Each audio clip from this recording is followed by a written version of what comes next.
Well, more than 67 million Americans tuned in to watch the presidential debate between Donald Trump and Kamala Harris this week. Now, a lot of people were saying Harris won the debate, but I reckon that's only because the expectations on her were so low.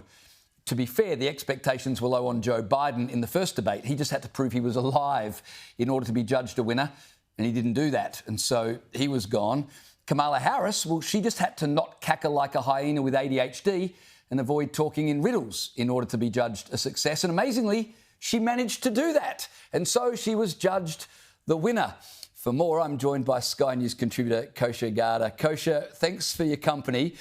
No sooner had the debate ended than Harris was calling for another one.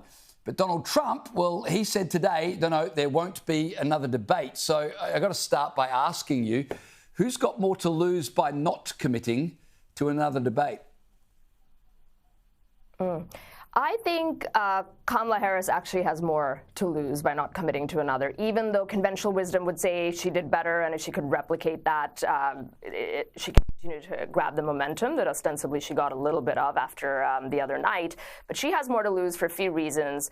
One is she's not hasn't shown any depth around policy positions, and so why give her another venue to do that? If she wants to do that, she has to kind of fight to do that herself. She's had ample time to debate. She's rejected NBC and CBS and Fox and all other venues that were offering it to her.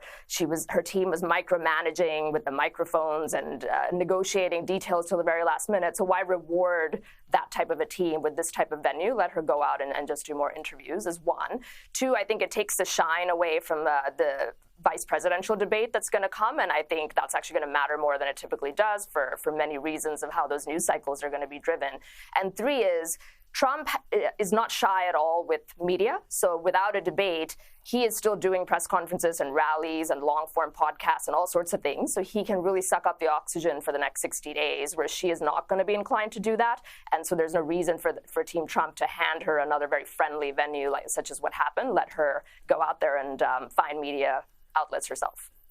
All right, interesting. The contrast during the debate between the two candidates I found very interesting.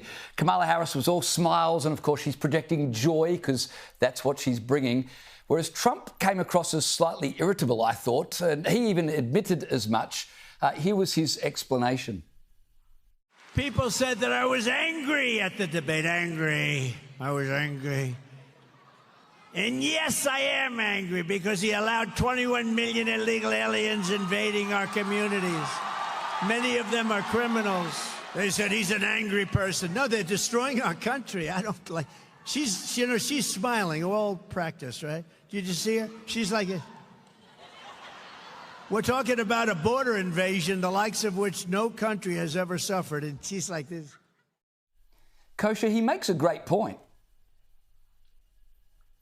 He does. This is classic Trump, and it reminds me of something he did in 2016 when he was facing a lot of opposition from the Republican Party during that primary and when he was clinching the nomination. And I think it was Nikki Haley who was sort of alluding to how we need to not be angry and we need to be unifying without mentioning Trump. And he gave a very similar speech that, no, actually, I think righteous indignation, righteous anger is exactly what is the appropriate reaction right now, given the direction of the country. So he's sort of bringing that trick back out. And he's also somebody who's the master of driving media cycles and taking what was a little bit of a lackluster performance, as I think most of his supporters thought and were disappointed in the debate, but driving the residual value of things or flipping the narrative away from the negative to something favorable to him. And I think it does make a good point that, we've got serious problems and you need a serious leader, and anger is the appropriate emotion. So he's sort of reframing the whole narrative. OK, so post-debate, we've now got pop star Taylor Swift endorsing Kamala Harris for president.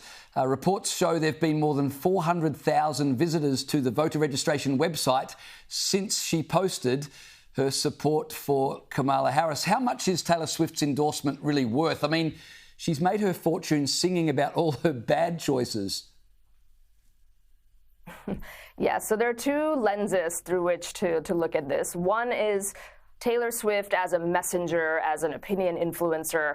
I don't think it matters that much. The people that listen to her are likely to be swayed by what a 34-year-old pop star says are people that were always going to be either non-voters or in the Democrat camp anyway.